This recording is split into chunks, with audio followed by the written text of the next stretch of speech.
The search is finally over for Travis Decker officially, the man accused of killing his 3 young daughters in Chelan County.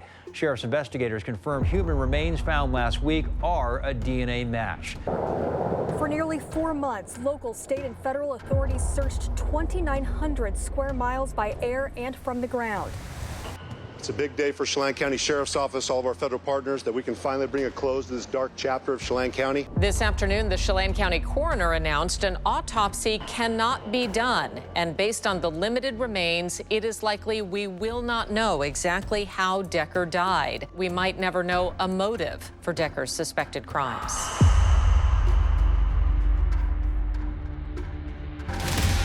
The deaths of the 3 young sisters this summer shook the Wenatchee Valley to its core. The bodies of 9-year-old Paityn, 8-year-old Evelyn, and 5-year-old Olivia were found on a campground near Leavenworth this summer. The only suspect in this case, their father, Travis Decker. That prompted a months-long manhunt through rugged terrain until ultimately local, state, and federal agencies helped find him on Grindstone Mountain, less than a mile from the original crime scene. Now, there do remain many unanswered questions. We are about to walk you through how we got to this point, the lessons that law enforcement say they'll take with them in future investigations, and we're learning many more specific details about what all was involved with the search, including agencies from across state lines. That includes canines and an operational psychologist. First, we sat down with Captain Trisena Sharff from the Washington State Patrol. Thank you, and thank you so much for being here. First, for context, can you explain your role in this case in the search for Travis Decker? So the Travis Decker case is obviously very unique because it was such a large-scale case, right?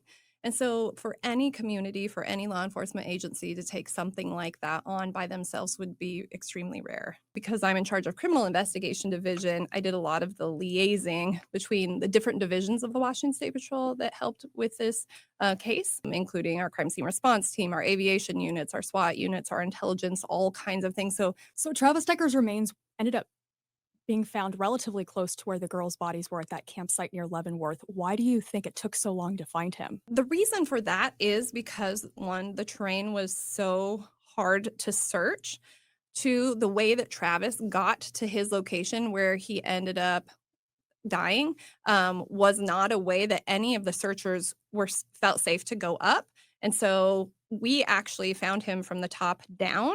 And so that's part of why he wasn't found. In Chatland, people are saying, "Oh my gosh, those cops must have been so awful. How did they miss that?" Because he put himself in a place where he did not want to be found. The terrain that he went up to get to that location was not terrain that anybody else could have gone up to find him safely. So around the crime scene, where it was a little more flat, every square inch of that area was searched. But once it started the terrain where the land wasn't stable enough or safe enough to search, at the beginning parts of the search, it was following hot tips. Hey, there's a sighting in this area. There's a sighting in this area. There's a sighting in this area. And those things cannot be ignored. We need to put resources in those places. But as those tips stopped rolling in, then that's how I ended up getting involved. Is I went to Chelan County. I personally went to the crime scene. I inserted myself in that investigation just because of my team's investigative experience.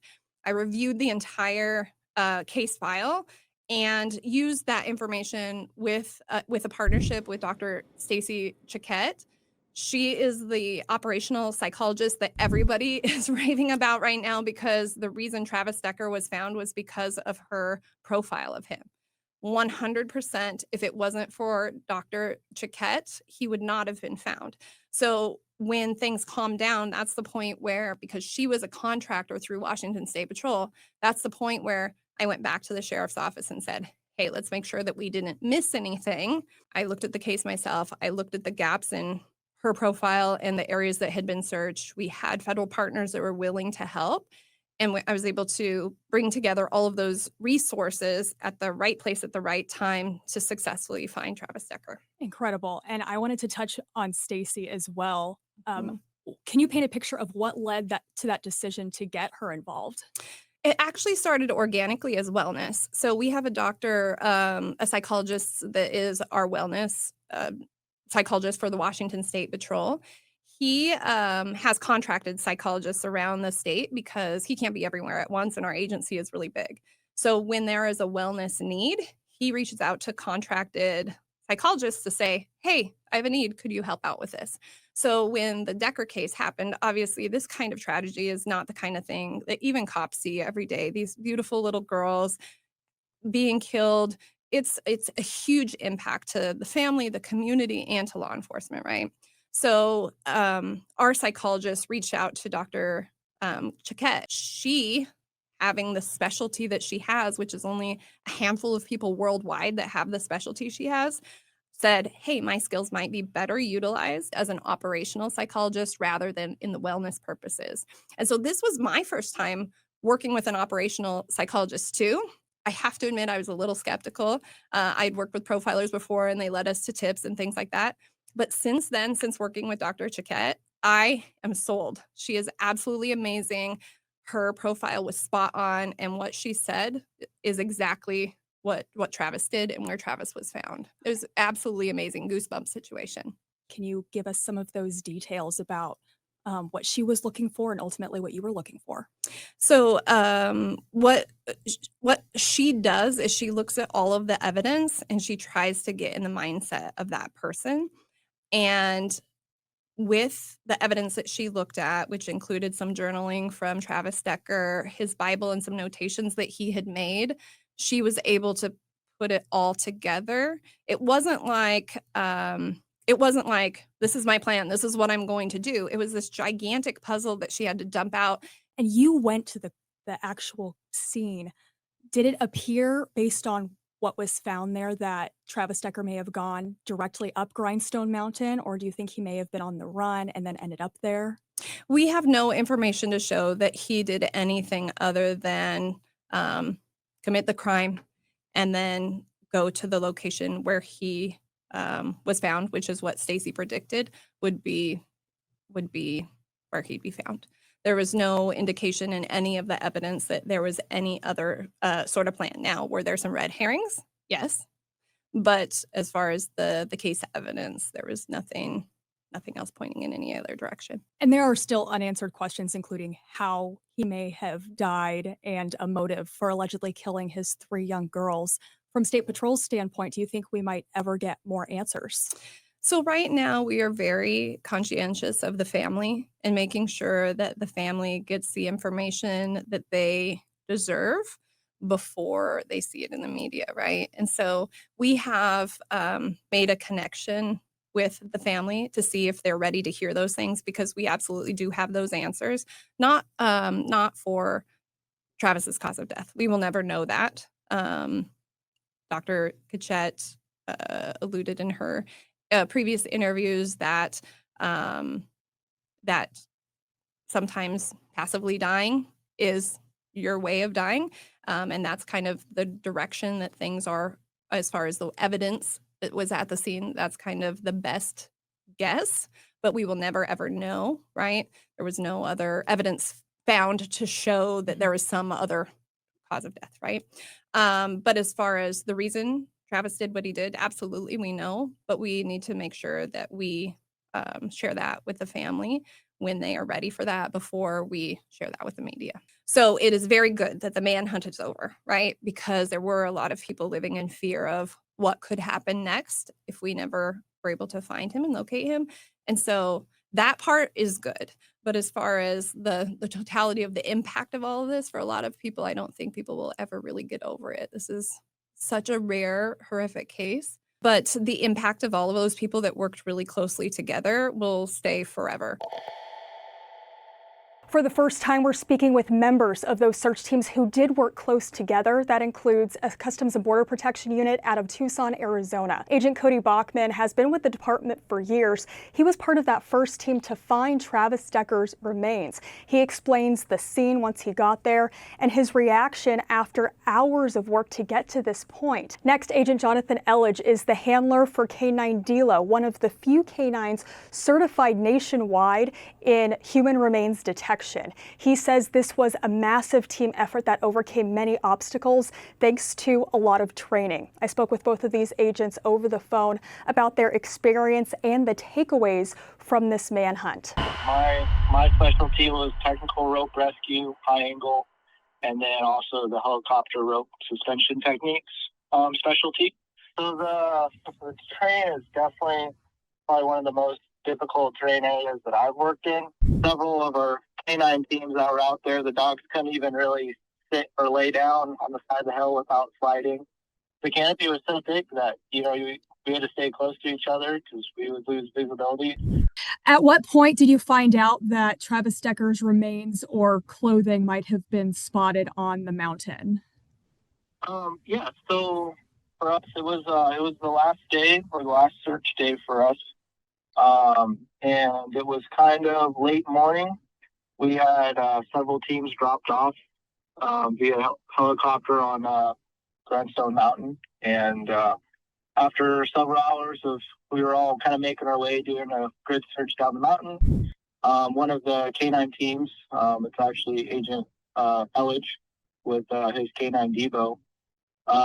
Their team was the ones that initially spotted the Travis Decker's clothing and like his neon hoodie that we figured was a good sign. And my team, we were the closest team to them, and we were starting to make our way down to them. It was like a mile and a half and a couple thousand feet down to where their team was.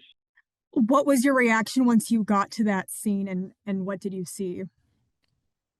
I think it was just like a lot of relief and basically closure to be able to bring to like the family members and the community and just our team and a lot of the guys working on the case. And we kind of had an idea of, what items could have been his. And so we were fairly confident in what we found. The specific things that we were actually looking for was his neon yellow hoodie that we knew that he was wearing or had. We were also looking for, he had a bracelet that he had always worn around that, that we were also looking for. We were able to find both. It is, it's always nice when, an effort goes in and it pays off, and, it's a good feeling at the end of the day for sure. Also on Agent Bachman's search team is Agent Jonathon Elledge. He's been with the Border Patrol for 11 years and a canine handler for 8. His canine partner is Dilo, a 3.5-year-old Dutch Shepherd, and Agent Elledge's only canine partner certified in human remains detection. They were one of 3 canine teams asked to help in the search to find out where Travis Decker may have been or where he may have died. Here's what Agent Elledge had to say. And this just seems to be a pretty hot commodity for other agencies to utilize the Border Patrol human remains detection canines. And as the U.S. Marshals were involved in this, we got asked to come and assist with the search. So there's only a few of us across the country, so they kind of pulled from all over, Tucson sector included. Grindstone Mountain was one like I've never been on before, super steep terrain. It was very difficult to traverse up and down. When we sat down to take a break, we noticed across one of these canyons, there was some clothing, or we didn't know at the time it was clothing, just something that seemed to be interesting. It was off color from the terrain. So we called the drone team in. Once we located the clothing, there was actually the clothing with maybe oil stain, like decomposition fluid or something, which he's also trained to detect. So at first glance, there were no remains there, but based on his behavior, alert, and indication, he was rewarded. And then as we performed our grid search, he actually discovered multiple different piles of remains, to include some other clothing or jewelry items, which were super helpful just based on the investigation of identifying that this was in fact, without DNA confirmation, this was in fact the person we were looking for. Then to go on like a large scale search or deployment like this, it was a bit overwhelming. So to have come out of it successful was extremely rewarding and satisfying. We didn't get there all on our own. It was just all of the other work that had been put in previously to get us to where we needed to do our job. Something we keep hearing from multiple agencies is how crucial this collaboration was to have so many search crews involved and the willingness of the Chelan County Sheriff's Office to bring in the extra help. Sheriff Mike Morrison has said without all of these extra search crews at the local, state, and federal level, this search could have very well bankrupted his department. He's also said we may never know what Travis Decker's motive was. No, I don't think we'll ever have a true reason. I don't think it really matters what his reasoning was. In our view, and based off the evidence we have, he committed murder. It's inexcusable, it's inexplainable.